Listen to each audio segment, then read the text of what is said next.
The concussion gave me a lesson. It's like either the lesson comes in like 2 to 3 decades, or it's like that traumatic event that you're referring to. You don't have to work 50 hours, 60-hour work weeks. You don't have to be like 23, spending your Friday night making a presentation with your CEO. Everybody feels like they have to put in those hours, because if not, then there's going to be 50 other grads that are coming through that are going to easily replace you, no problem. So how do you find control and comfort in creative process and thought when your life was so regimented? If I'm going to employ someone that I want to push their performance, it's always going to be a commission-based role. During COVID, I think who got exposed? I think CEOs got exposed. I think shitty CEOs got exposed everywhere. Now I think like the whole organizational unit is being exposed. They're not going to admit that their whole business is flawed just because they're like squeezing every last ounce of effort and soul out of a person. Welcome to Success Story. I'm your host, Scott Clary.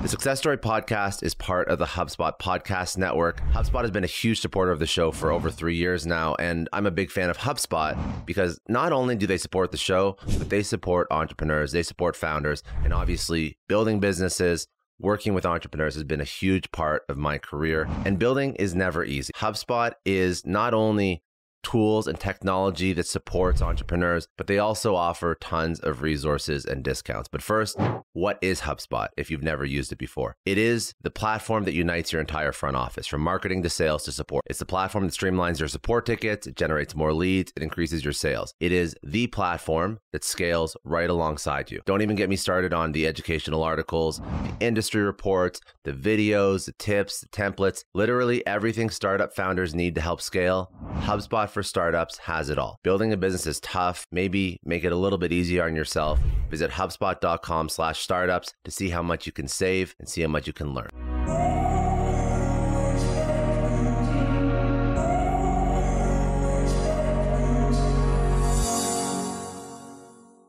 So I think this is the best question to ask you in the most philosophical way possible. Mm-hmm. Are you lazy? No and yes. No and yes. No Explain. and yes, right? So am I lazy as in I don't work? No.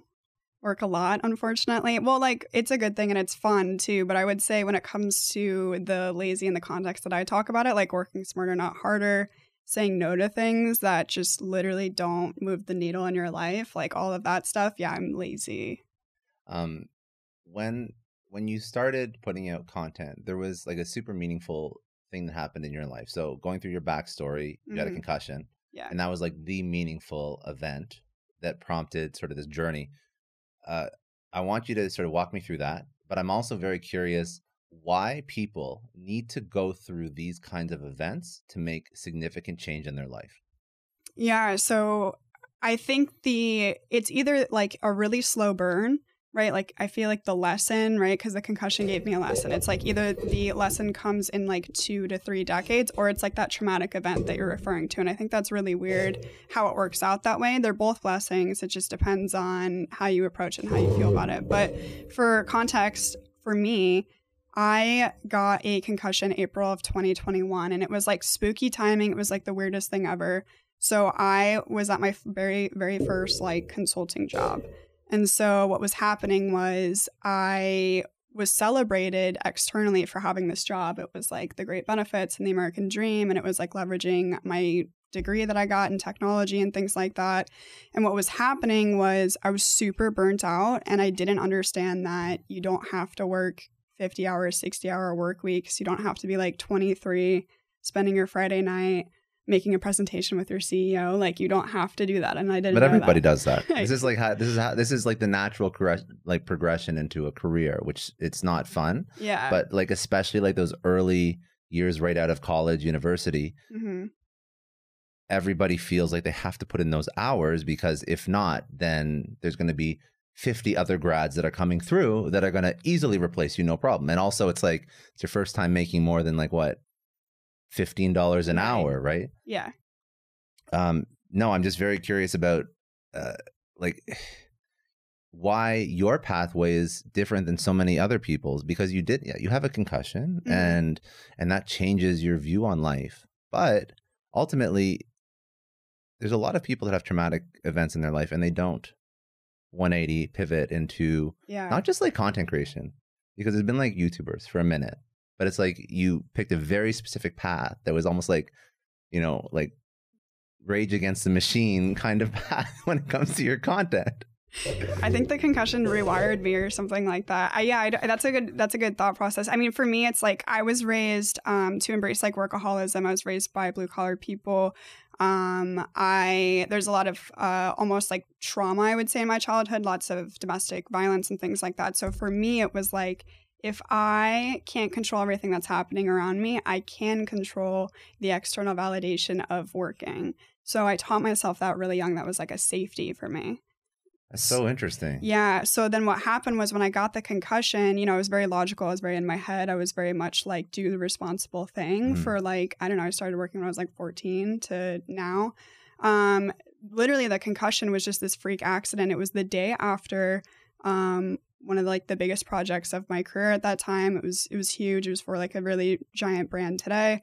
I flipped upside down on the ice April 20th, 2021. Always a fun date. And like, I don't know. And so I think it was just, you know, whatever you believe in, like whoever it is above us, like basically just saying like, stop using your brain, like enough with that. Like, what the heck do you really want to do? You know? And so me being in my room for 2 months and actually like literally separating from work for the first time. And, you know, I had You were forced to. Yeah. Okay. Yeah. You know, and it wasn't just a vacation. And I had so much PTO hours because, you know, I wasn't taking time off. So it was like, I didn't even need to go on short-term disability. There was like so much of these hours that I could take. And just sitting in my room in the dark for 2 months, I don't know what happened. So your perception of work was, this is like the one thing that pre-concussion was, this was the one thing that I can control in my life. Yes. This is the one thing that the input equals the output. And if I put more in, I'll get more out of it. And this is like the career path. Mm-hmm. So concussion happens, post-concussion. Mm-hmm. The creator journey is wild and like it's manic at times. And it's almost like, because we're both on it and it feels like there's like zero control. So Delusional. yeah, very much, like seriously though. Yeah. So when you need and crave that control, it's not like you had a 30-year career and then you're like, wake up one day and you're like, oh my God, like my life's almost half over, whatever. So how do you find control and comfort in creative process and thought when your life was so regimented? I like that. I think something that was really frustrating for me when I was at that job was that I felt like the job couldn't keep up with the ideas or the things that I wanted to do. And so I found a lot of freedom and confidence in content creation because it's cool and it's not so cool sometimes that we wear so many hats, right? It's like we're like the brand person, the CEO, like the content, like there's just so much behind content creation, especially in the beginning when you don't have resources to really find those teams for yourself. That was really comforting for me because it was like, okay, well, if I do this full time by myself, I can at least control the output again in a different way. And I wasn't getting as many no's. I hated getting no's in corporate America where it was like, yeah, you can do this eventually, or like, no, you're not going to get this right now eventually. Like, I just didn't like that feeling. It made me feel like a lot of financial scarcity, a lot of, I felt very limited. And so I don't know, I felt more empowered in this like delusional content creation space. It's so wild to me that you felt safer in a content creation space than like the salaried W-2 9-to-5. You actually have a paycheck job. Yeah. That's like a 180 from what most people would consider to be like the rational, safe choice. Well, it took me a while to like make the full transition. So it was like the concussion happened and then I got my lazy girl job. That was like where my mindset and my ethos really started to happen, was like 2 years ago, but I didn't have Is this around like quiet quitting phenomena? Yeah, time? it was like the summer of 2021. So it was like the big great resignation time. Yeah, so it was super easy. Like if you had a heartbeat and a resume, you could just jump ship to like a great tech company, which was awesome. And I'm really grateful for that experience, but it was like, I wanted to prioritize like still having the stability of having a W-9 and having, you know, like a paycheck and things like that. But I wanted to really try out this content creation stuff. And so it probably took me, I don't know, like a year and a half to make the full transition to full-time content creation, but it was definitely the goal since the concussion. So it's okay. So I want to like super clearly articulate what lazy girl job is, because that'll sort of set the frame for everything else we're talking about. So a couple thoughts. I haven't worked in a position like that in a while where I've worked because I've worked in startups. So it's especially in like an executive role. it's very hard to take like a lazy mentality when like 25 things daily depend on you. Like it's very much noticed. But in a larger corporation, I could totally see how that works. But the concept is not quiet quitting. Concept of quiet quitting is very different, in my opinion, where it's like you're already checked out of your job and you're looking and you're applying for the next one. Whereas lazy girl job, is that the best way to describe it, is just you're doing the job that's like written on your resume, but you're doing, is it bare minimum or is it just what's expected? Because I also feel like this came from, again, I'm removed from that type of role, but I feel like this came from the fact that there was like scope creep in job descriptions. Yeah. Like to like a significant degree. And I don't know if that was really present when I was working. So I feel like when I'm working a 9 to 5 and I'm doing the job, especially in like a sales role, for example, I hit my numbers. That's what I'm responsible for. There's no scope creep. It's not like I'm doing engineering on the side or I'm not doing other things. I'm just doing my job. So you feel like there's significant scope creep in work. And then it's like lazy girl is actually not lazy. It's actually bringing it back to baseline as to like, this is what you're actually getting paid to do. Is that a fair? That's a great way to put it. I always want to say the bare minimum, but I feel like that creates this story of like not doing your job. But I really just mean what you're saying, the opposite of scope creep. So it's like focusing on the job responsibilities and eliminating the unnecessary work that tends to usually happen in corporate America. And just a quick thought experiment. Why would this happen post-COVID? Why did this scope creep happen? Like give a very tangible example of, I'm sure people reach out to you all the time now with like bullshit their company asks them to do that is totally not things they should be doing, because it seems to be a phenomenon that's affecting everybody. I don't know if it has to do with working from home. People don't have the same emotional attachment, so they're seen as like just quote air quotes just employees as opposed to like real people. Like you miss that in person. You know, I can see you in the office. I want to treat you with respect, and like all of a sudden I'm just treating you like a peon, whatever it is. I have no idea why it happened, but it seems to be super prevalent. Employers, I don't think ever changed in this whole pandemic era. I think employees woke up to a different way of working because typically we weren't able to remote work. That was usually more reserved for, I don't want to say like it's a bureaucratic system, but higher level positions could remote work. But that was more of a case by case basis, but it became normalized. So what I saw actually happen was employees woke up to the freedom and having autonomy around their work schedule. So when the workplace tried to transition back into, you know, the normal before the pandemic, they're trying to use all these levers that don't work anymore. So there's that a lot. Also, it's very easy now to play the game of, oh, well, we don't have raises available right now, but when we do, we want to put in a good word for you. So do this work now. Like that's a huge argument. Like they're dangling a carrot. Yeah. Okay. But then it's like they could dangle that carrot forever because there's an argument to be made. Totally. The counter argument is, okay, if I was like a hiring manager or a, leader in an organization, like I would promote the person that goes the extra mile. Yeah. So I think this whole concept, you have to start sort of like figuring out what your personal North Star is too. Yes. So I really loved what you just said right there because I feel the exact same way. So the reason that I'm so jarring with my messaging is because I'm combating like another extreme side. I'm trying to get people in the equilibrium. So when I sit there and say like, don't do unnecessary work, I'm trying to bring back the people that are like getting the carrot dangled for way too long.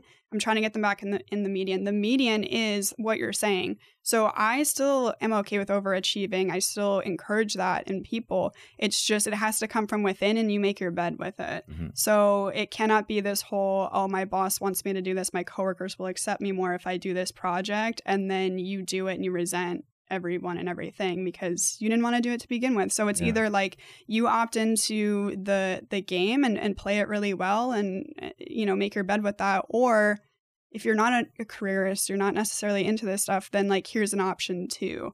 But I totally agree with you with that too. I think also as an employer today, like, cause I actually do have staff members, if I'm actually going to if I'm going to employ someone that I want to push their performance, it's always going to be a commission-based role. And I know that that's not always achievable in these bigger corporate structures, right? These late-stage tech companies, they can't make like every single position a commission-based job. And I understand that. They can do performance-based though. Right. I know executives, again, Canadian. So at a Canadian telco, big one, it's Rogers. And they're like a Verizon, AT&T, whatever Yeah. kind of company. And every executive has performance tied to company performance and stock performance and tied to organizational unit performance too. And like that's part of your year-end bonus. So yeah, it's not like commission per se, but it's tied to what your group does, what your own KPIs, and if you like sort of achieve and yeah, you know, whatnot. But then there's always some sort of incentive bonus that incentivizes people to like go the extra mile. Is that? But how would you do that with like a project manager? You know what I mean? Like there's certain roles where I'm like, they're just as important, but it's hard to monetize their output. It is, because there's only so much you can get out of that person. And it could actually be a negative effect if you incentivize them to the degree where they have to move faster, because either it's going to be like a sweatshop style environment, or they're going to try and mask shitty work to move quicker to, okay, so I see what you're saying. Yeah. Okay. But so in a situation like that, then what do you do? I don't know. That's why I make so much content and figure it out. Right? It's I don't know. That's the cool and exciting thing is like, these are the mind games, or like, it's almost like I don't know, like a brainstorming session that I like to do almost with myself, because I really try to reality check myself when I do make content.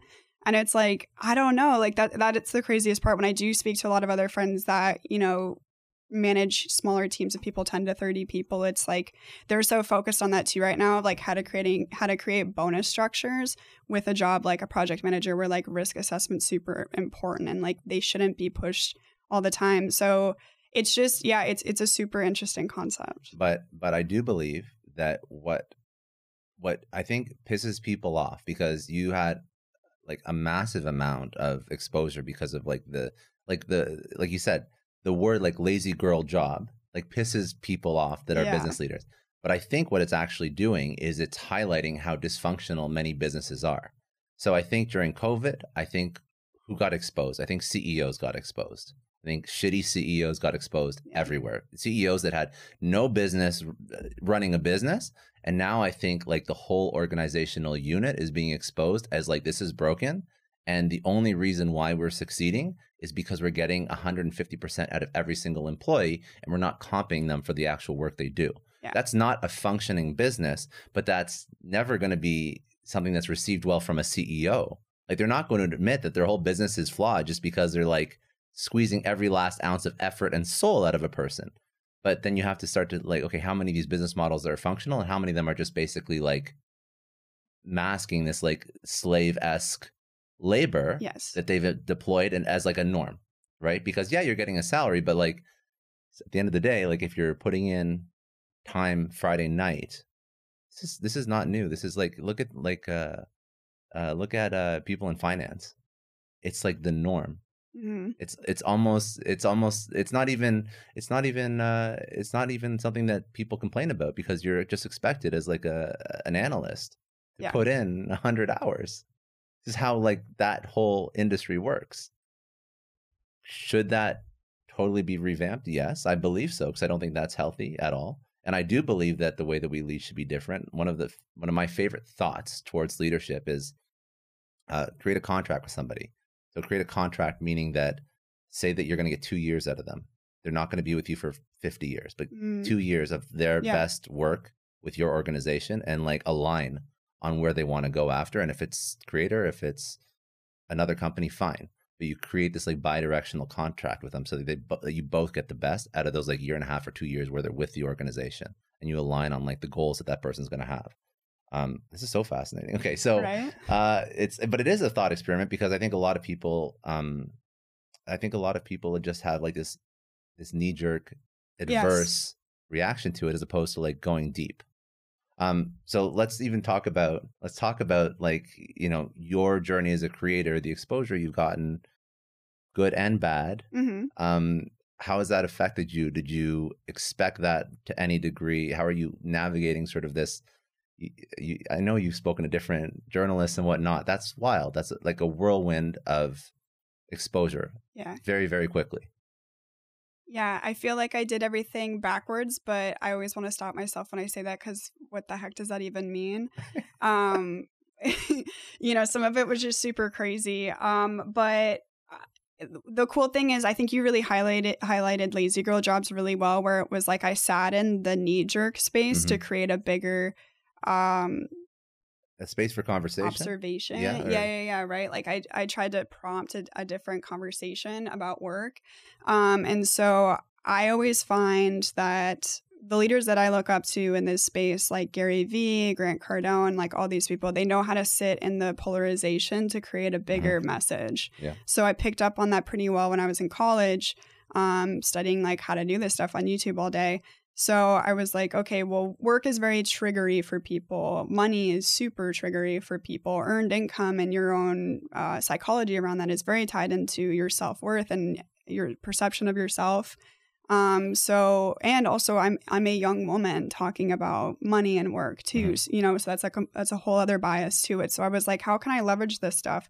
So the past year or so, I've been making content that has been somewhat getting mentioned in the news to a certain extent, because I do talk about work and kind of these like anti-work concepts that we usually categorize it as. So for me, like, I don't know, I was not intending for it to go this viral, but I knew that it would, you know, at least get picked up by like the Daily Dot or something like that. But it went massively viral. Yeah. And even so, I won't name like the name of the journalist that you spoke to, but you even said like before coming on this podcast, you're speaking to a journalist that equated lazy girl jobs to the state of the economy. Yeah. It is so missed and so misunderstood by so many people. It's very, very confusing. And I think that the whole attachment to money, to 9 to 5, to job as like a matter of this is how we identify our self-worth as individuals. It's a very dangerous thing to do. And you're rewarded to think that way too. You are. So we'll talk about like this whole creator journey in a second, but just to sort of tie a bow in this, when you realize that so many people's worth is tied to their work and the amount of money they make, and that's sort of how they identify as being like successful or whatever. How do we remove that? How do we like remove the 9 to 5 as this centerpiece, this like idol that we worship in our life? Mm-hmm. So it's a big pill to swallow. And also like being raised American, you're incentivized to think this way immediately. Like, I don't know how it is in Canada, but I mean, like, you're talking about your dream job. Similar, but less so in Europe. Very much less so in Europe in terms of like their focus on work. Yeah. Which I've heard London's like getting crazy about that stuff. Well, London's like a finance cap. Like I'm talking about. That's true. Like, let's go to Italy. Like, if you go to Italy, right, no one's working on a Friday afternoon. Yeah, that's true. Maybe London, like downtown, you'll be working, but not Italy. No offense to Italians, but like you have a great life, and it's anywhere really. I mean, even last year I went to Austria, and like we were there with friends, and they were looking at me like I had 3 heads because I was answering emails on like a Friday at 12 o'clock. Oh my gosh. Lunchtime. Right? Yeah. That's hilarious. So, what was I talking about? Oh, how do you remove the 9 to 5 from as this like pillar? Yeah. So, I mean, that's where, so I hate talking about work-life balance the amount that I do, because I literally talk about it every single day, multiple times a day. And just, I don't even know what that word means at the end of the day. But here's the issue that happened with work-life balance. So work-life balance is the solution to your answer of what you're saying in short. But the issue is that work-life balance got packaged into something that it's not. So companies heard millennials for the last like 10 to 15 years, and they go, okay, we hear you, we want work-life balance. But what these big corporations did is you don't have to take time off for your dentist appointment. You can just take a long lunch. There's work-life balance, right? Like they did stuff like that. So that was where it got kind of frustrating. So when I'm talking about work-life balance, I'm really trying to redefine the word, where it's not necessarily like time.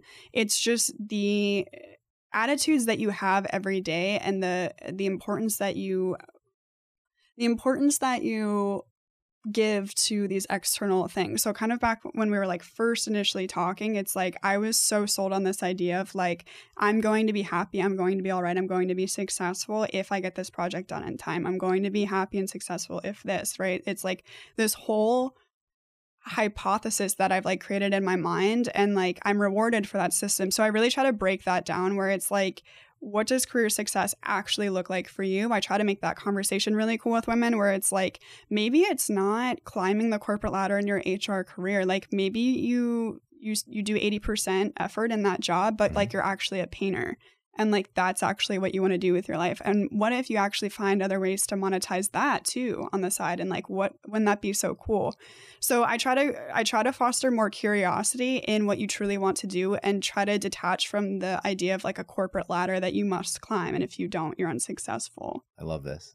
Right? So there's actually a concept, and I actually just wrote a newsletter on this, which is why it's so top of mind, but it's like telic and atelic activities, whereas telic activities are tied to outcomes. Always tied to outcomes. And so many people's self-worth gets tied to these like telic activities versus atelic, which is painting a picture, going for a stroll, like stargazing, reading a book, whatever. It's all these things that there doesn't have to be this like tangible finish line to them, but it provides so much more comfort, because in these work activities, you reach the next promotion, you want the next one and the next one and the next one. Yeah. And you become CEO of the company, and you realize there's an investor that's worth, $100 million or $1 billion. And you realize that, okay, well, now I'm CEO of a company, but I'm not worth what that person's worth. And I don't have a portfolio of, 25 different startups that I've invested in. So like, to attach your self-worth to tangible outcomes all the time, it's like a super toxic, never ending cycle that everybody gets wrapped up in. Right. Yeah. One more thought, and we sort of danced around this as well, but I thought it was a really interesting point. Corporations receive buy one, get one deals on labor when we commit to stretch projects that go unnoticed. Your employer's getting a BOGO. You know what I mean? Like, I try to paint that so well with Gen Z kiddos, just because I think it's so important. Like, Gen Xers really understand my message when I'm talking about that stuff. But Gen Z is like, yeah, but they just don't have the resources to hire someone else right now. They laid off their team, and that's why I should take on that position. Like, they truly believe it, and like with good intention, right? And I have to be like, because I at least understand, just other stuff that you and I do separately. Like, I've seen some big P&Ls like in my life, and it's like I understand how budgets really work. Like, they have the budget. They totally have the budget for someone else. It's just because you're teaching them that you will do the work, they're not going to find that extra person for you. And you're actually doing yourself a disservice, because you're stretching yourself thin. You're not going to get any projects executed correctly. So if you're so worried about overachieving and being the top performer, you can't top perform if you're doing the hat of 5 other people. Mm-hmm. And if you do want to do that route, then go be an entrepreneur and like, reap all the yourself. Benefits. Own it. Yeah. Own 100% of whatever the hell you're building. Exactly. Yeah. Okay. So we're talking about, not tying all your self-worth to outcomes all the time. Mm-hmm. Great. You took a transition in your life from person who's working for a company to creator. Mm-hmm. You start to create and you start to enjoy it. And then there's passion attached to it. And then all of a sudden you start to make money. And then all of a sudden now there's tangible outcomes again. So when you look at your journey, how do you make sure that the job of the creator does not turn into a worse job than what you had before? Where's your North Star? Where's your happiness come from when you create? Oh, I really like that question. So it changes a lot. So for me, it's always, how much do I have in the tank? I ask myself that every day. If it's under 100%, I will check in a few times a day.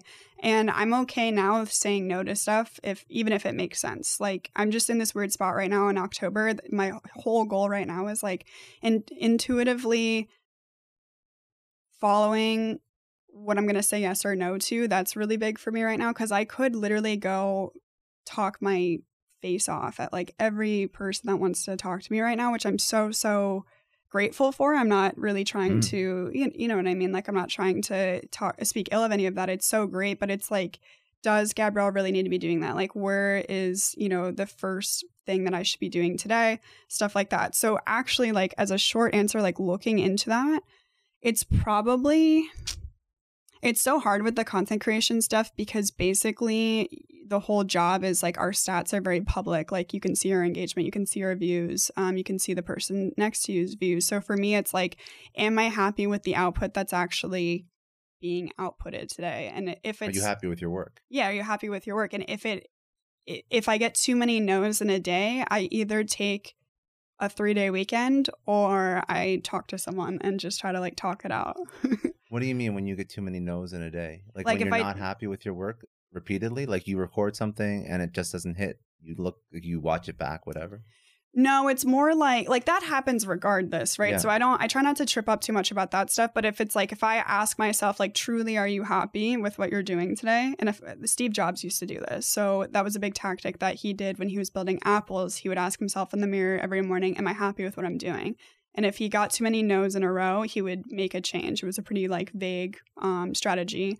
But I really, really enjoyed that. That really resonated with me. I did a paper on him in college for my degree, and I thought it was super interesting. So I will do that. I literally will ask myself, like, am I happy today? And if there's too many no's in a day, like I'm either burnt out, I'm playing the comparison game, or I'm letting other brands or partners or whatever kind of take the show, is usually my 3 pillars. I love this. As a creator, you've identified now, I'm assuming, what gives you energy and what doesn't. Yeah. So when people say that you're turning opportunities to speak in front of, maybe an audience, maybe maybe on a podcast, maybe, mainstream news, whatever it is, like the things that are sort of like the big brand building things, because you'll always maintain your output. As a creator, I've seen you always maintain your output. So even if you don't post one day, which I don't think, maybe there's some days you don't post, but on every single platform ever. But I mean, you'll always have like a cadence. Yeah. But we're talking about sort of the bigger things that you can take advantage of. Sometimes you say no to those. So you're sort of creating this like safe space, that you can operate within, that you're happy with. Yeah. What are the things that you look for that are sort of red flags that, it seems like a good opportunity. It could be a massive energy draw. It's not aligned with me, whatever it is. Because I think that this, I just want to unpack how your brain works, because you've grown so quickly. And I know the names. You can drop them if you want, but I know the names of people that have reached out to you, and maybe you don't want to talk about it. That's fine. But they're big ass names. Like they're names that everybody who's listening to this would know the name of, right? And to say no to that, it's just interesting, because a lot of people would jump into that situation and maybe it wouldn't be the best possible thing for them. Yeah. So you're so conscious about this. I think you're a good example for creators who have to protect themselves, because there is no manager managing you. There is no, your parents didn't do this, right? It's like, this is all you figuring it out for the first time really ever. And there's no blueprint. Isn't that the craziest part too about it? I always wish like I could just refer to like a blueprint sometimes. And I'm like, oh my goodness. So if I can't show up authentically to that invitation, it's a no. Like, and I'll play the scenario in my head. So if it's certain, it could be because of energy, right? I don't have the energy for it right now. I'm not going to half-ass it. It's just going to show up weird. I already have like kind of a reserved demeanor about myself. So I really have to like keep energy to like keep that open and stay expressive. So it's super important to me to like maintain that. 2, timing. So like, timing is so important in our business. So if it just if it's coming before something that you should be doing yourself, does that make sense? Like if you're going on I'm going on like a TV streaming thing, is that the best timing, or should I be doing something on my own where I control the narrative first and then do that invitation, right? So I try to think about the timeline of how people will perceive my brand, because that's super important for me. And then also like, who are they? Like, are they actually going to invite my messages and what I want to say? Or is it going to be more of like me, I don't know, defending myself? Because that's like not super fun either, but also like putting myself out there and what I do, I'm not afraid of defending myself. It's just, are they giving you a fair chance to represent what you believe in? Yeah. Like, are those 4 hours of me doing that actually going to create any type of inspiration in my community, or strengthen my brand, or let me articulate myself correctly? Or is it just going to be like, I don't know what you would say. No, I hear what you're saying. And I feel like it's really just protecting yourself. Yeah. Because you don't have an army behind you. So you're protecting yourself. You're protecting your message. You're wondering, okay, if I do this, is it going to be taken out of context, or is it going to be a net positive on the community that I'm serving? And you're just sort of like focusing on your customer all the time, which are the people that consume your content. Yeah. And then like, lastly, like, it's really just about with PR, I think it's really about making sure that the person who's interviewing you is going to give you a fair chance to speak through your message, which I think is a really important thing, especially when you have like a very provocative message, right? And there's sort of 2 groups that I think people have to sort of learn how to deal with. So it could be external media as an individual creator. It's not easy to navigate that. Yeah. But also brands, because I see a lot of brands screwing over creators and not being fair with how they position sponsorships and deals. This is something that I've heard from tons of different independent creators. And you have some business experience. There's people that have zero business experience that are just pure creator. They're also trying to navigate. So talk to me about being this indie creator, working with different brands, different things you have to navigate. I know that you even put a TikTok out about this really sketchy offer that one brand put out that was like daily posts or something like that for like $50,000. It was like you deal with all this stuff. So maybe just a couple, insightful words of wisdom for creators when they're going out and they're trying to sell and monetize themselves. And I also then we'll talk about like the strategies to do that, but I also want the red flags first. Oh, okay. I get what you're saying, like red flags when it comes to brand partnerships. Yeah, exactly. Oh my gosh. Exposure doesn't pay. Gifts don't pay. You can't, like, you cannot qualify for a home mortgage with a gift. You know what I mean? Like, you have to put your oxygen mask on. And I think what happens in the content creation space or this influencer space, whatever you want to call us, is like, we get so high off of the invitations and the emails and this person wants to work with me and blah, blah, blah. And it's like, you cannot even buy assets with the things that they're trying to do. They're not paying you. Like, sometimes commission is great too, but it's like they have the budget for more. Like, you're also not only like the sales closer for them, but like you're also like doing branding and actually, going through like scripting. You're being the model. Like, you're being so many things. Like, that has to be compensated to a certain extent depending on your relationship with the brand. I'm trying to think of like more like clippy like stuff for content creators though that would like be really good. So when you go and speak to brands, you work with the agencies, or do you usually work directly with brands?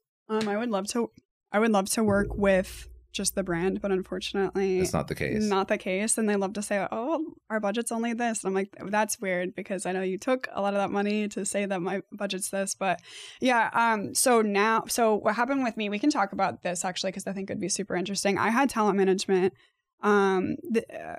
like October to March of this year.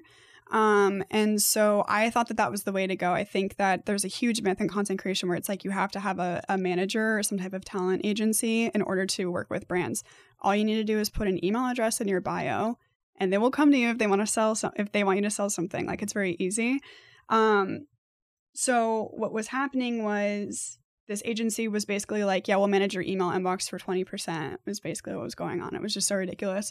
And so I was just like drowning. Like, I thought that they were doing things and like nothing was getting done. Like, it was I'm so grateful though that I had that lesson so early on in content creation though, because now what I've done is like, I have my own team for that stuff, because I literally was just like, you're out of your mind. Like, there is no ROI on this at all for me. And I think what happens with content creators is if we don't have that business mindset, we get trapped in that. 100%. Yeah. We do. Because we don't know any better, right? Yeah. So this person was just basically saying, we're going to manage everything. They weren't managing anything for 20% of whatever deals came in. And then eventually you just fired them. Took over everything yourself. Well, I was okay with the level of service that was happening because there wasn't any exclusivity to it in the beginning. So it was basically just like I would bring them into any deal and like whatever. But what happened is basically I was gaining a lot of followers. It was right before the lazy girl job stuff that I was gearing up for. So I was already, I don't know, probably getting at least like 5 to 10K followers a week, which is pretty significant when you have like a smaller following account. So they started to see that. And then they were like, oh, well, we're actually going to do 20% of basically my IP. So that would have been like speaking engagements. And like it was just before I did the lazy girl job thing. So like, thank God that I got out of that quickly. But I was like, oh my gosh, you're crazy. And I'm like, this is why when you look at artists that you love today, like Frank Ocean, great artist, not really an entrepreneur, right? And you go like, what's happening with him?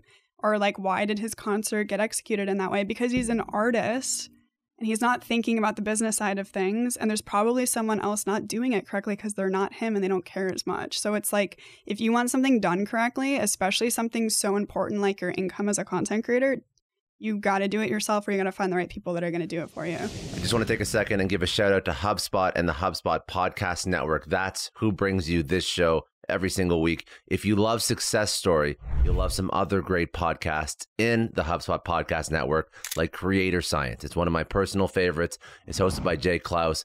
Creator Science goes behind the scenes of today's top creators. They do interviews, and Jay explores how creators like Tim Urban, James Clear, Tori Dunlap, Cody Sanchez are building their audiences today. And honestly, by learning how these creators make a living with their art and their creativity, Creator Science really helps you gain the tools and confidence to do the same. This is where I go for my playbook on how to learn from the best creators. Listen to Creator Science wherever you get your podcasts. I think that's so powerful. I think you always have to sell yourself. Yeah. I believe that closing deals yourself is very important. Yes. I think navigating that whole process from reaching out to people that you want to do business with that have invested in content creators in the same category as you. Yeah. Doing a little bit of outreach. Fine, eventually you'll systematize it and you'll bring somebody else in that can do it for you. But doing that and going through that whole process and jumping on the Zoom call and negotiating and it's so important. Sending an invoice and understanding all these, like, it's so simple for somebody that lives in business. Yeah. But it's so alien and foreign for somebody that's never done it before. But it's so important because then you see the process. This is like not even a creator, lesson. This is like an entrepreneurial lesson. It's like do everything yourself first, yeah. And then you know what good looks like because you'll figure it out. So when you built this brand out, started to monetize, what's the path to monetization? Is it ads? Is it product? Is it, I don't think you ever went the paid speaking route.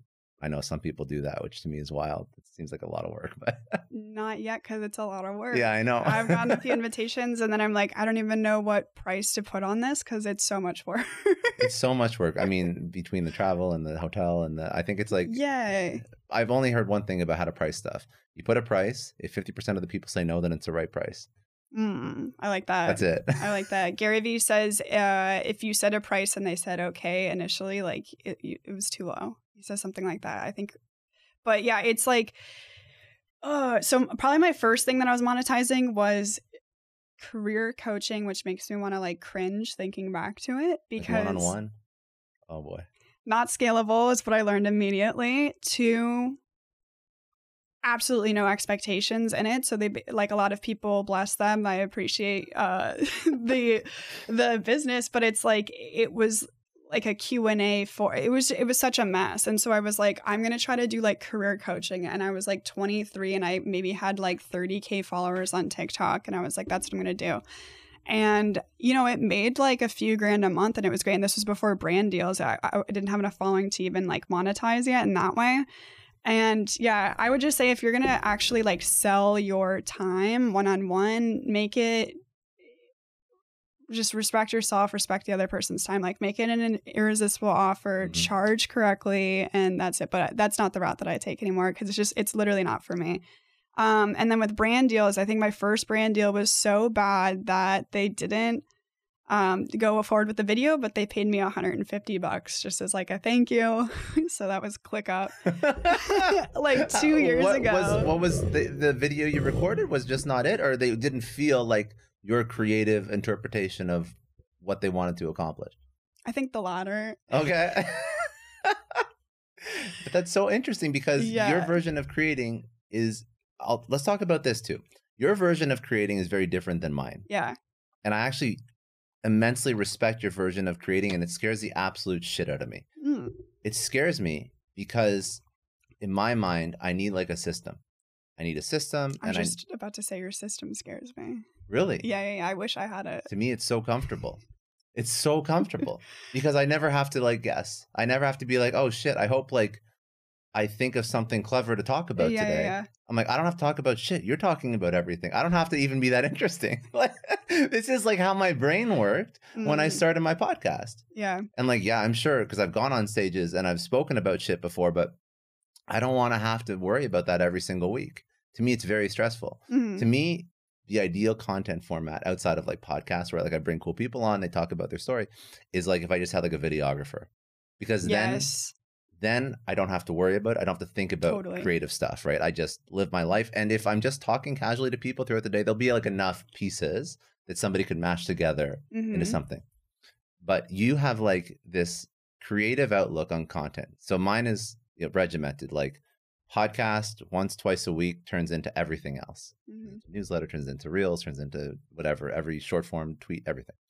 You're like, you pick up your phone. I think you still use your phone. Mm-hmm. Yeah. So you pick up your phone and you just go off on like some random fucking thing that's in your head. And it like just hits. Yeah. It just hits. Is there any strategy? Or is this just like the beauty of off the cuff content creation mixed with democratized access to potentially going viral via TikTok and other short form video? Because you could go off the cuff with a tweet the day one, and I don't think you would go viral like you could on short form video. Yes. Yeah. I leave a lot of like money on the table, views on the table, whatever we want to say, because I don't have a system. So I'm aware of that. But what I do to counter that is I make sure that I post every day. So when I was first growing just TikTok first, I was doing 3 posts a day. And I made sure that I was only doing that because of what you were talking about. I was like, I think I'm like leaving a lot of money on the table, like not doing all platforms at once. But for some reason, my brain was like, because it is weird. Like, it's just picking up the fucking phone and being like, you know what's crazy about this shit, guys? And like just going off about something. And it's everywhere. It's like anywhere in your house, anywhere on the street. And I'm like, kid you not? Like if a book is out of place, I'm like, oh, this is like not cool. I got to recenter my camera, which is like the most toxic. Yeah. Like, do you know how good it would be good for engagement though? If like the book is there and then it's not for one frame, do you know how many people would be like, and like, oh, that's actually smart. Yeah. That's actually very smart. Do you know what I do sometimes? What? My Blue Yeti microphone, I never use it for recording. You just TikToks. keep it there? Sometimes I keep it there and I turn it the wrong way. And people get so mad at me and they start like mansplaining like how the microphone works. And then actually what happened recently was an audio guy. That's like all he does on TikTok. He actually stitched it. He's got like 6-figure followers. I don't know how many he had. And he like sent his army of people to come to the video. And like, so mad about you putting the mic the wrong way. Social media is so strange. Yeah. But it's so cool to be able to just pick up a phone and talk about something and put it out there. Like it takes a lot of courage. Yeah. Versus like a scripted podcast. Mm-hmm. It's not even scripted. I mean, it's like a casual conversation. It's like probably not as scripted as like a YouTube video or something that's like, 3 hours of footage compressed down to 10 minutes. Mm-hmm. But it's still like, it's a pretty regimented process. And then like the derivative clips, they're like good. Like you'll get like a 30-second talking head that will go onto TikTok or Instagram, but it's not going to be as good as if it's like original off the cuff content. Yeah.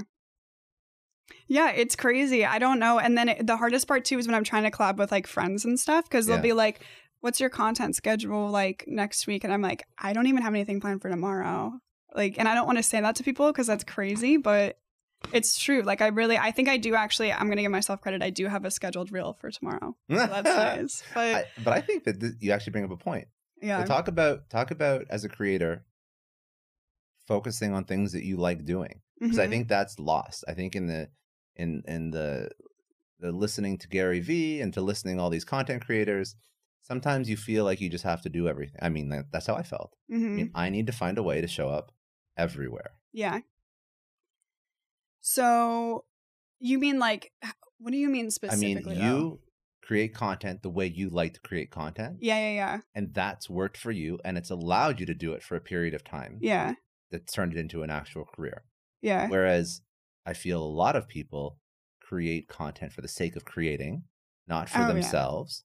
Yeah. And then they'll turn content. They'll, for example, they'll say like, listen, I hate writing. But I'm going to write every day and I can't stand it. And then they burn out after like 3 months because they don't like doing it. Whereas you're like, I don't give a shit about writing right now. I'm not gonna pretend that I want to start a newsletter or I want to start tweeting every day. I create the content that I actually care about. Yeah, I have limited energy. I'm not a super I don't know. Yeah, I'm.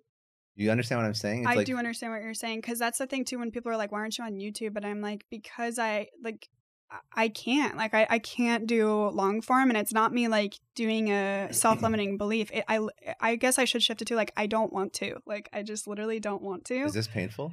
this podcast? No.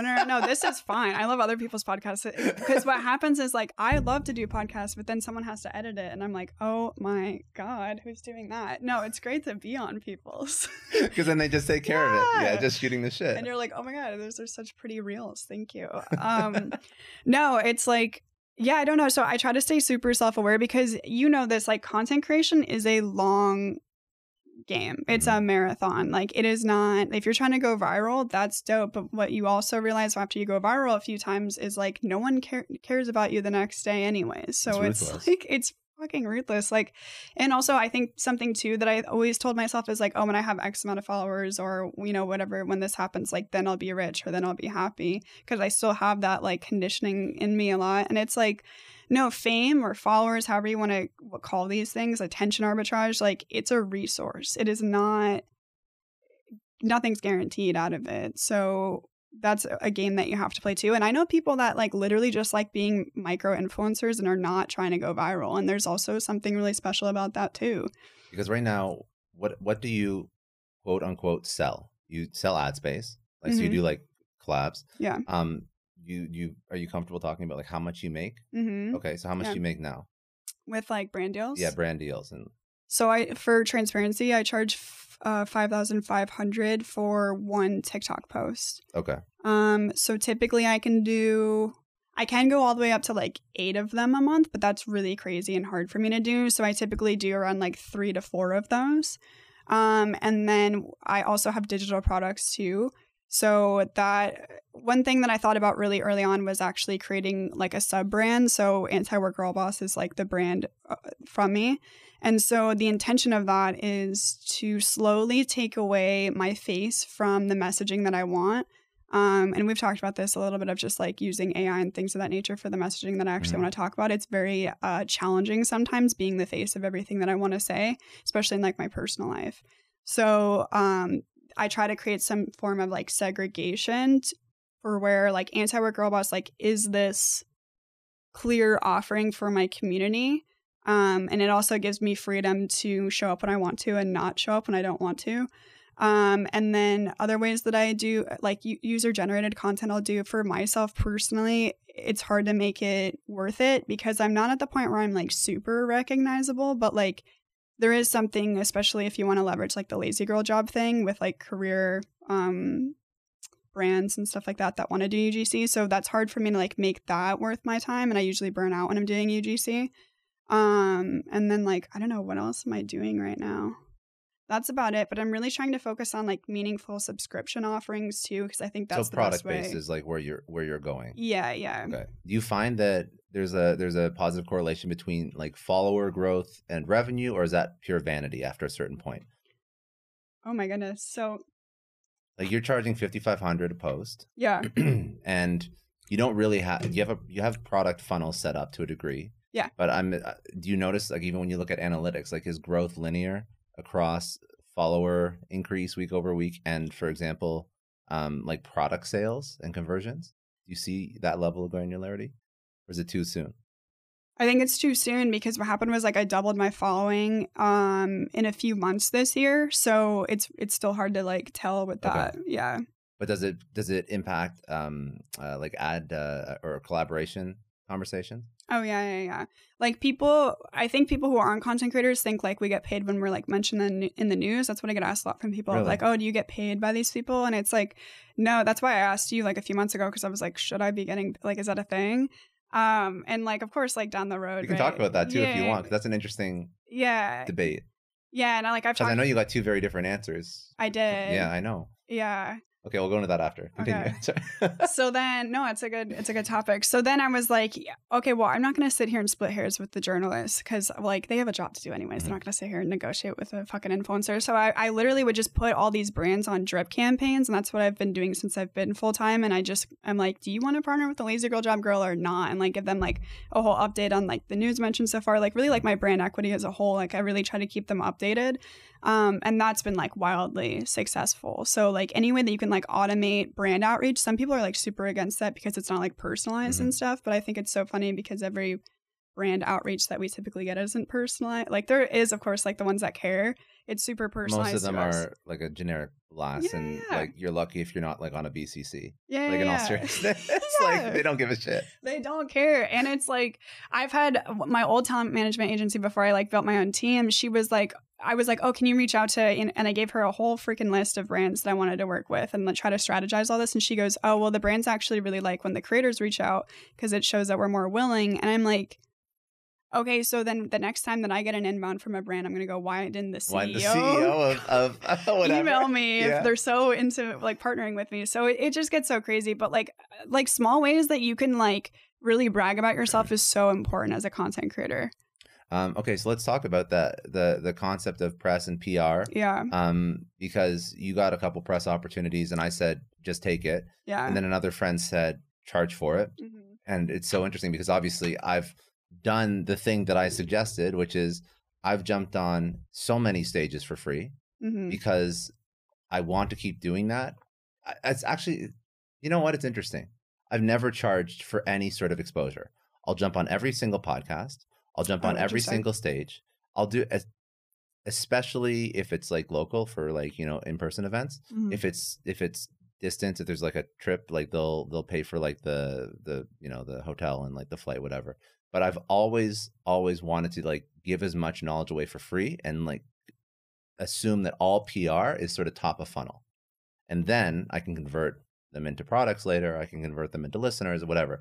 But I'm like, if I can just jump on every single stage for free, I think that's also because I'm at the point in my career, I'm not getting inundated with like 30 different requests per week, right? I'm sure that somebody like Gary Vee does have to like filter it out, for example. And even yourself, when you go viral, you got like this huge influx. Yeah. But I've always been of the mind, even with the podcast, like there's nothing gated. There's no subscription behind the scenes, no Patreon that gates episodes, whatever. It's like put out an insane amount of value for free and do that for like 10 years. And then like, don't worry, you'll be fine. That's how I look at it. I know. Yeah. Which I do really like about you. I think you do a really good job. Thank you. I appreciate it. Yeah. But I am a firm believer in playing the long game. If you do anything for 10 years, I think you'll be successful at it. And especially if you just put out free content. Because I look at the creators that do this well. I look at, you know, Tim Ferriss. I look at Tom Bilyeu, even Lewis Howes, even Joe Rogan. Like they just put out free shit for like 10, 15 years. And like all of a sudden they're like incredibly successful. Not even like a little bit successful, like insane successful, right? Yeah. By any normal person's metric. So I'm like, well, I'm not worse than them. I'll figure it out along the way. But I think that a lot of people, I see this, they gate their knowledge. I think sometimes they gate it even if they don't deserve to gate it. And I see people that are unknown trying to charge to go to events. And I don't like that. It like throws me off because I'm like, listen, until you have like $1 billion exit or your name is synonymous with a category or you have like 1 million different fans, like maybe there's rooms where you can gate your knowledge, but I still think you should put yourself out there more because your brand's not big enough. Yeah. No, I definitely agree with that. And that's the route that I took with the lazy girl job stuff was what I kept telling myself, like when it was kind of complicated or I would get frustrated of like, why can't I just charge, you know, these people and blah, blah, blah. It was like, this will make sense down the road. Like this will be something that I can leverage. But for now, it's kind of where you have to eat it and kind of earn your place with it. So I was okay with taking that route. But with the speaking engagements, that's the only time that's like really hard for me because it's like, if it's a panel, right, that makes a lot of sense. You just show up in the expertise that you have. But like if we're doing like a full on like keynote thing, like that's where it gets challenging. Would you do a keynote at South by Southwest without paid if you're in front of? I'm trying to pay to do a keynote at South by Southwest. That's what I mean, right? So I think that context really matters. Yeah. Context really matters. Yeah. So there's a friend, and he's been on the show, Ben Nemtin. He was on The Buried Life, and now he does speaking as a job. So I don't know why anybody wants to do this. It seems like I love him, but like, my God, every single day he's on like a flight somewhere else. And to me, that's not a life that I would ever want to live. That's why I started a podcast. Like, to be quite honest, I don't want to leave my house. So he goes and he, you know, he speaks in front of, so like, it would be like Dunkin' Donuts corporate retreat and he'd be paid to speak there. Okay, fine. Yeah. Maybe Dunkin' Donuts is not the target demo that you're trying to use to build a community, although it could be. But I mean, if you're doing this for a living, but I would say that you have to, again, a lot of this confusion comes down to not defining your North Star, not knowing where you want to go. That's a good way to put it. That's a really good way to put it. What else was I going to say about there was something I was going to say about the PR situation. Oh, this was it. So there's certain things where context is super key, like you're saying, where, you know, some type of crunchy event will be like, oh, you should go here. And, you know, I'll be like, why? And they're like, for exposure. That's sometimes really hard with content creators because it's like, I could just make really good content and get really good exposure too. And especially that's harder for me to play with me in that situation because it's like, I've got like, there's tens of thousands of like news mentions now. So it's like, I do have that exposure, but something that a lot of people that are more like hyper local kind of people instead of like online people like I am, like they'll say to me like it's about the quality of the exposure versus like the quantity of it. And so that's something that I'm still like I'm very early in the process with that I'm sure I will transition down the road into a more like quality importance, but for now I don't know, I'm just so early in my brand that I really want the quantity of exposure. But I do understand the in context when exposure makes the most sense. But if you're an influencer or content creator and a brand's like will boost your ad and not pay you and that's good exposure, like that's not. No, I don't agree with that. I think there's a special there's like a magic of like an in-person exposure that you can't replicate online. Yes. And I also you won't go down this path, but a double-edged sword because I just spoke at an event and I saw other people that I followed online speak at the same event. And there's two things that can happen from when you speak at an event. You can either show up and you can blow people away and you can be like, holy shit, this person who I just saw online is so legit and so real in real life. And after I went up to them after, you know, they spoke, they were answering questions, they were so good, they involved the crowd. Or it's like, wow, this person's content online is super edited and they are not good in person and I no longer look up to them. So I think that's my takeaway from in person. So it could be super impactful or super detrimental to your brand. Oh, I like that. That's a good, I do really like that. Because I think that will, what I was going to say with that person, like, well, what should they do in that situation? I think it's just all kind of what you were saying. It's all back to your North Star. So it's like for them, like they want that curated experience. They want to speak at scale on social. Great. So yeah, it's interesting. It really just depends on what you want to do. One of the things that you brought up, which I thought was interesting, was indie influencing, because I think that this is again sort of like a masterclass on what you should be doing if you want to go into content creating. And a lot of people think that they have to have massive followings to make any kind of money. Myself included to a degree. Like I feel like it's hard to make money with a small following, but I know that other people have really niched down and they have done like a really good job of productizing themselves. Yeah. Walk me through what you can do with a small following, because I think that you probably are tied into this very unique group of creators. Podcasters are slightly different because all we do is how we start out is we just usually just start with ads, and then eventually we'll find a product. And I'm also like a little bit different because I was sort of working while I started the podcast, so I didn't like go 100% into productizing it right away and whatnot. So like I'm still navigating this whole journey myself. Yeah. But you know, for a creator that quits their job, doesn't have any income, they have like a couple thousand followers. Yeah. What do they do? Oh, that's such a good question. Yeah. So like a couple thousand followers just on like one platform or like combined or something like that. So what I would do is I would create like a really unique offering, and it's got to be super, super authentic and aligned because you don't have that credibility of a lot of followers yet. So it's not like that cult following that you have yet. You don't have the privilege of what you're like. I really like the idea that you do where you don't gate anything. That's such a power move to do, but it's a privilege. It's a privilege because these people don't have it. So they have to understand that it's delusional to give everything away at the stage that they're at. Or if it is really important for them to play the long game, then you gotta get a different job and make it work until you can do it by yourself.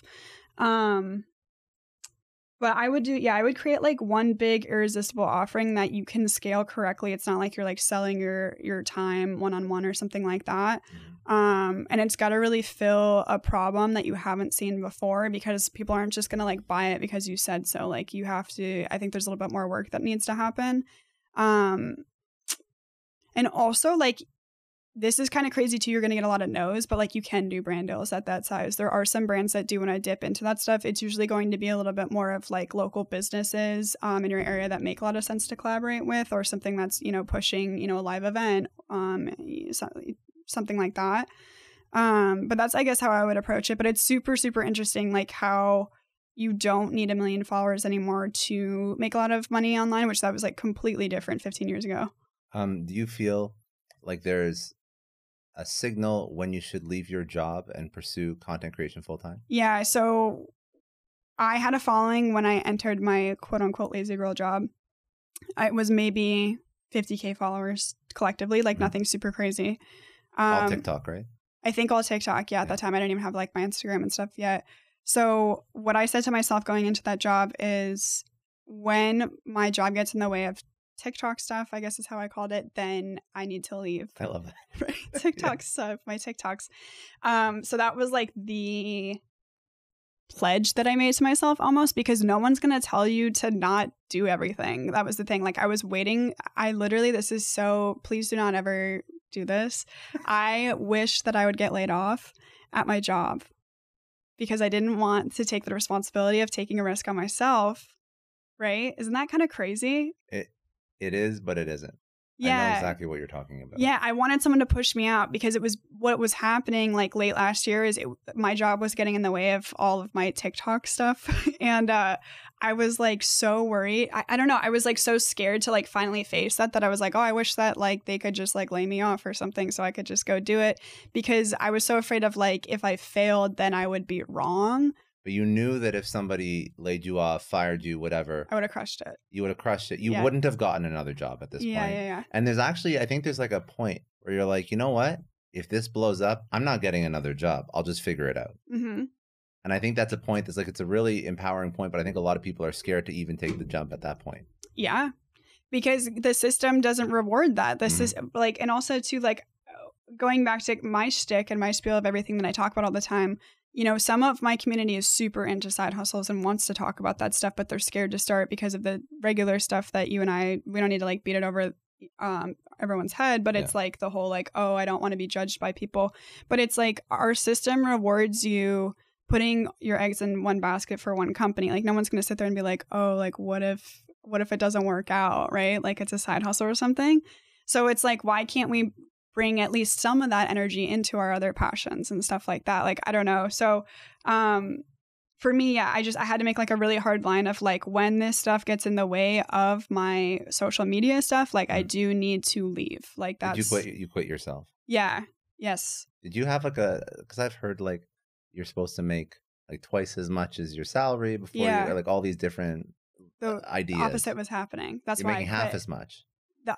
It was going down. My income from my social media was going down. Oh shit! So that's why. So it wasn't like it wasn't like, oh, I'm working a job and I'm killing it, that I want to quit my job. It was like, shit, it's peaking and then it's declining at a certain I couldn't point. hit like the critical mass point that needs to take off, because what was happening was my employer was doing the scope creep stuff, and they literally changed my employee agreement and they made me sign off on new job responsibilities. And in that meeting, I was like, I think someone else should work this job. I couldn't even say like I quit. Like I was so scared. I would just be like, I think this is a great job for someone else. Like, and they would be like, and that's really passive aggressive. So it's passive aggressive way to quit. But it was like, I meant it so innocently. But yeah, thinking back to it, it's like, girl, just like rip the Band-Aid off. And I was like, oh, well, I think in the beginning I said something like, oh, what did I even say? I don't know, but it was crazy. And so I was just finally at the end of the call, 20 minutes in, like I finally am like, no, like I can't do this anymore. Because what was happening was I was saying, they were basically asking me to do more work, but there was no talks of a pay raise. And it was taking me away from all this ample time that I had with my business. So I was like, I have to leave. Like, this is like a complete recipe for disaster. So I literally quit my job, and I was only making $2,000 a month at that point from my social media because I didn't have time to do anything in the business. And so it was crazy. It was so crazy. And then I just remember like Grant Cardone says like all the shit that he says about 10Xing and stuff like that. I was like, I'm only going to do that. And so, yeah, I 10X it in whatever that was. It was under 60 days. Cause basically what happened, it was like January, I had that meeting with my employer and I was like, I can't do this. They were like, I had a individual contributor job. So it was very much like, oh, can you stay till the end of the quarter? Since, you know, you don't have a hard date, it makes everyone whole just with our bonuses and stuff like that. And I go, yeah, that's fine. So I basically had like under 2 months to like figure it out. That's good. Yeah. So at least you knew where you were heading. Yeah. And you figured it out in those 2 more or less. Yeah. But it was probably like I would not recommend that route. I would not recommend it. You have to feel it, right? So like I felt it, I don't know how else to say it. Like I felt like there was an intuition there where it was like, no, you have to double down on this. That's what's happening. It's not an execution issue. It's not a strategy issue. Like you need to double down and you can't anymore because of the job. Like you have to go. But I think sometimes what we do is we go, oh, like I need to be a full-time entrepreneur, a full-time content creator for like other people to notice that or something. Like there's something, sometimes it's more ego driven. You have to make a decision what you identify with. Yeah. So it's a very easy litmus test. How do you introduce yourself at parties, right? Yes. Like when somebody asks, like, what do you do? Mm-hmm. And you know, because the answer comes to you. And it may not even be the thing that you are actually doing full time, but it's a direction you want to go in. Mm-hmm. And all of a sudden, somebody asks you, what do you do? And you're going to have an answer. So if you have a job and you're doing content on the side, you'd be like, oh, I create content around whatever. And you don't even mention your job, then it's like a very easy decision to make. Yeah. But again, we sort of like latch on to things that are comfortable and safe all the time. Have you found, this is more of like a deeper question, or like an esoteric philosophical question. Mm-hmm. Have you found that when you create a ton of content and you create a persona online, do you feel like your individual identity suffers and becomes more of that persona online in your offline life?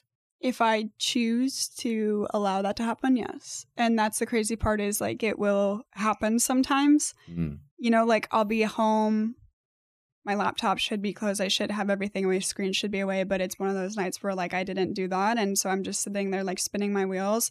And, you know, I still feel like I need to perform. And it's literally like just Matthew and my dogs. You know what I mean? And it's like, they don't care. Like, they don't care at all. And so there's certain moments where, because I'm very early stage with that too, is like the separation of like what the personal image is versus like my personal life, things like that.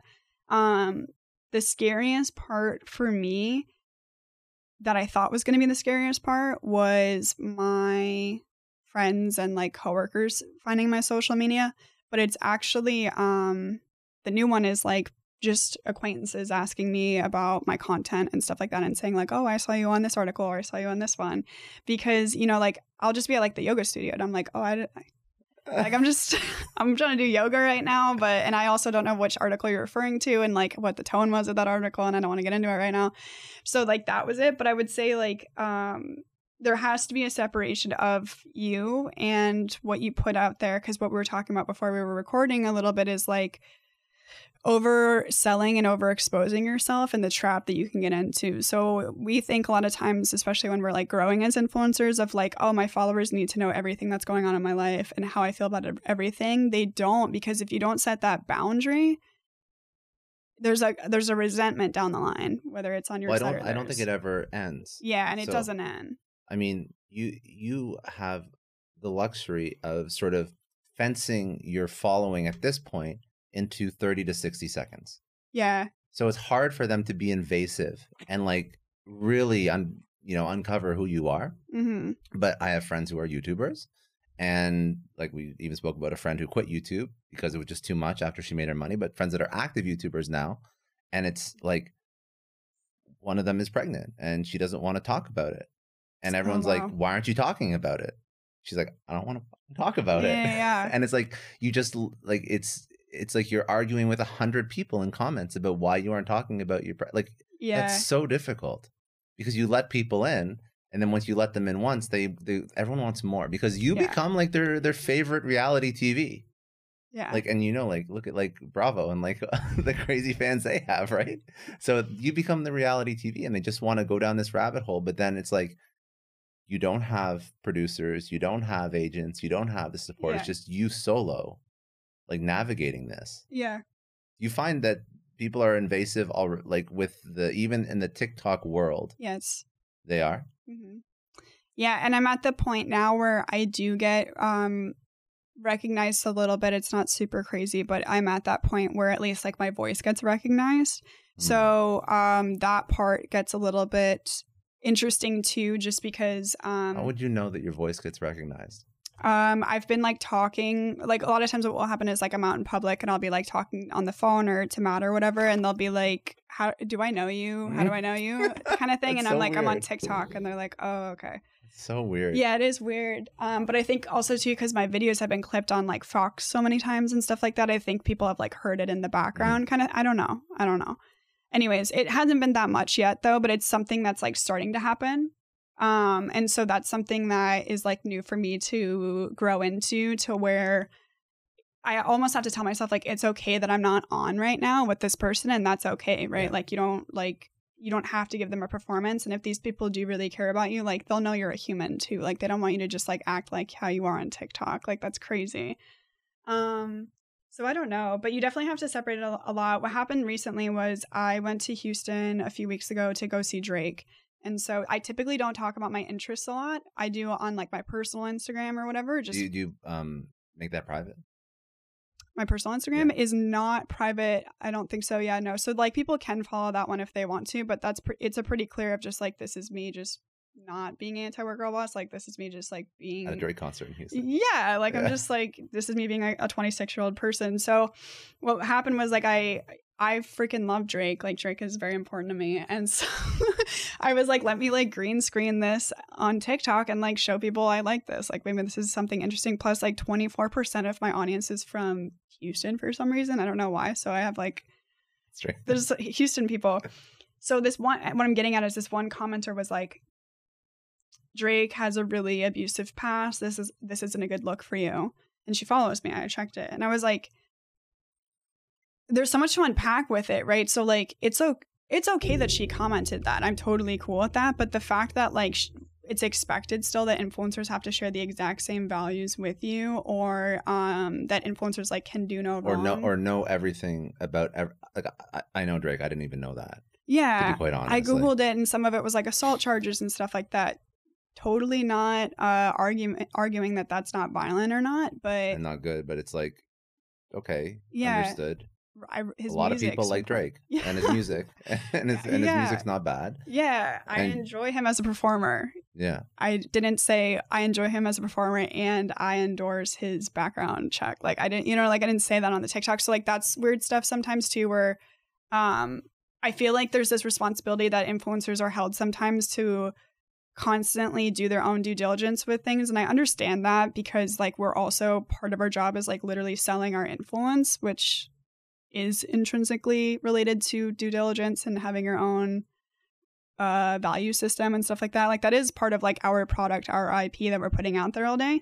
So it's like this double-edged sword. So it's like, it's hard for me sometimes too, because it's like you made your bed, like that's a part of it. I don't want to sit here and like complain as an influencer. No, but also that comment lacks empathy for the evolution of Drake as an individual too. Like I mean, like there are people that put millions of dollars in money promoting him every single day because we hope that at this point he's a good individual and a great performer, whatever. Yeah. And people don't all have the best path, but you assume that people become better individuals over time. So it's like, I mean, if he does something, next week, okay, fine. I have an opinion of him because he assaulted somebody next week or whatever, last week, right?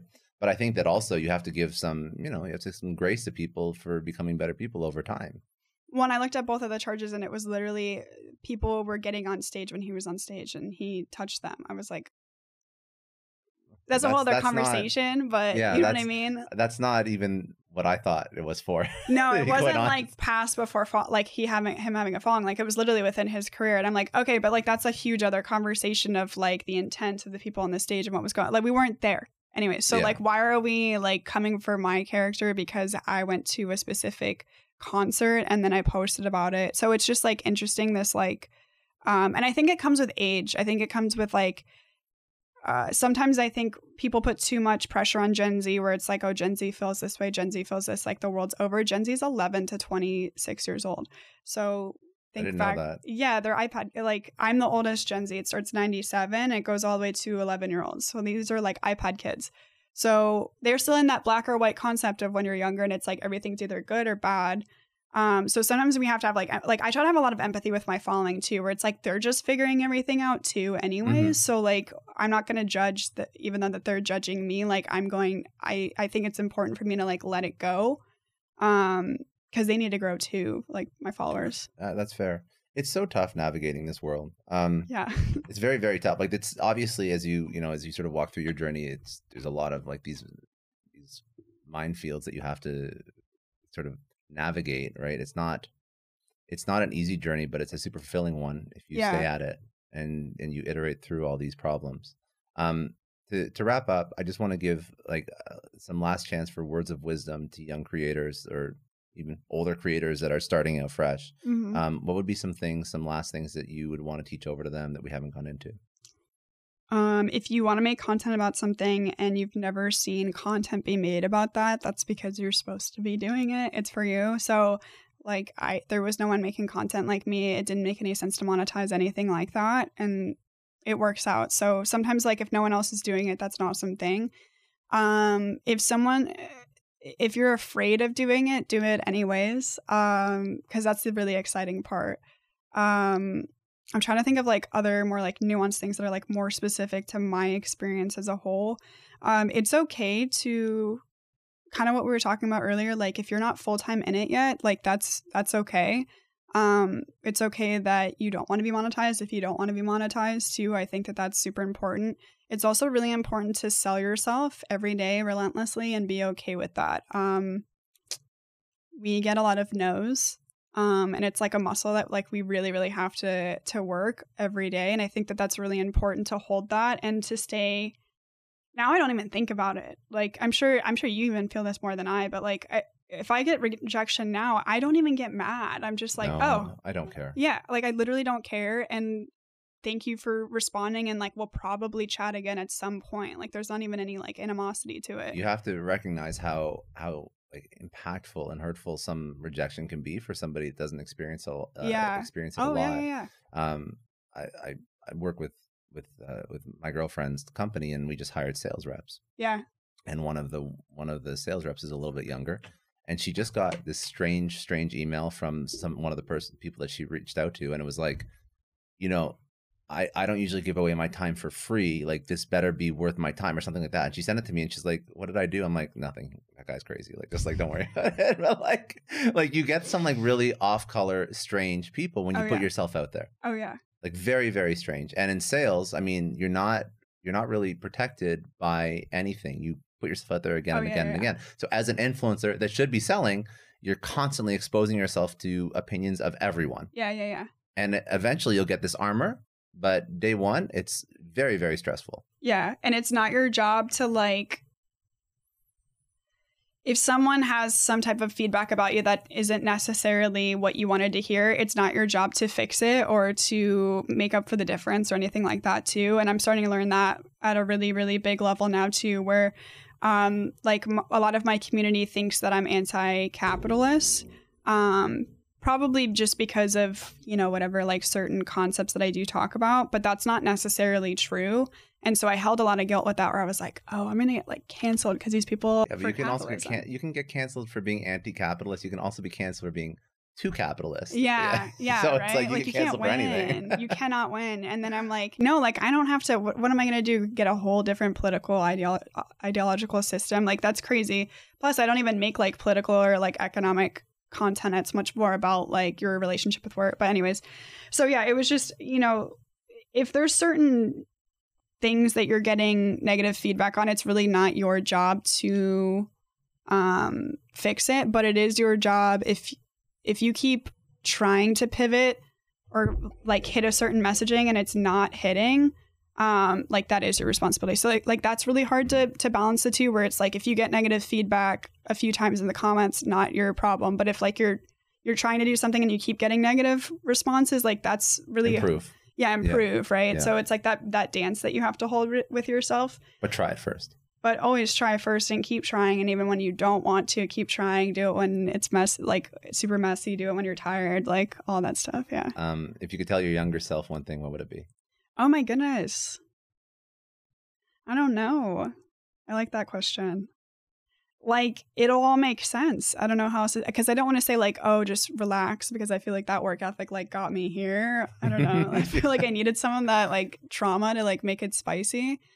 I don't know, but it's something along the lines of like, yeah, it all works out. It won't make any sense why it does. And I'm sure you could understand it. Even like, I can. You just keep trying until it does, and it will eventually. Like even 15 years ago, can you even like, No. Yeah. Not at all. The internet, I can't even do like a year ago me. Yeah, like, yeah. Let alone 15. Yeah, like 6 months ago. I don't know. Like it's just, the internet's crazy now. It is. There's a good, do you follow Jack Butcher? Mm-hmm. Jack Butcher. Yes. And there's like he does a whole bunch of these like drawings, right? Yes, the visualization stuff. Visualization or visualize value. And I think there's one that's very famous, and it shows like all these little pegs that are like small little pegs in a row, and then it shows an arrow. It says like, you are here, and then after that it's like a hockey stick curve of all these like little bars going higher and higher and higher, and showing like, obviously there's like a period of time where you were doing all this work and nothing was happening, and then you are here is pointing to that point right before this huge inflection, right? And that's the business journey, that's the creator journey, that's the entrepreneur journey. That thought exercise is what keeps me going. Because that's my biggest fear. Mm-hmm. That's like major regret. That's regret that you don't even know you experience, which is even like crazier or scarier to think of. Mm-hmm. But yeah, that type of regret is something. That's why I do speak so much about like the crazy work concepts that I do, because I'm just like, okay, do you want to be uncomfortable now and try to fix stuff, or do you want to wait till you're 65, you regret everything, and you don't even know who your grandkids are? Like, I don't know. And then last question. What does success mean to you at this point in your life? Oh my goodness. Getting ready. Oh my God. Well, success to me is liberation. I think that's the best way to put it. So if you look at a lot of my content, I'm actually talking about liberation and finding peace and freedom in your, I don't want to talk about like, oh, success is, time, like when you have like, freedom of your schedule and stuff like that. Cause that's like really challenging. Like even as like a business owner, like, yes, we have, freedom of, your schedule and time and stuff like that. But there's certain commitments that you have. Like you literally can't be like, oh, well, I'm the boss here. So no, like you have, like there's certain momentum that you're like, collaborating with people. But I would say like, if you can experience liberation from like yourself and conditioning that you've, been rewarded to, follow, and you can actually look at it almost from like a bird's eye view, I think that's true freedom. It's like freedom of self, freedom of liberation of like from oppressive beliefs. Mm-hmm. I love that. I think that's success personally.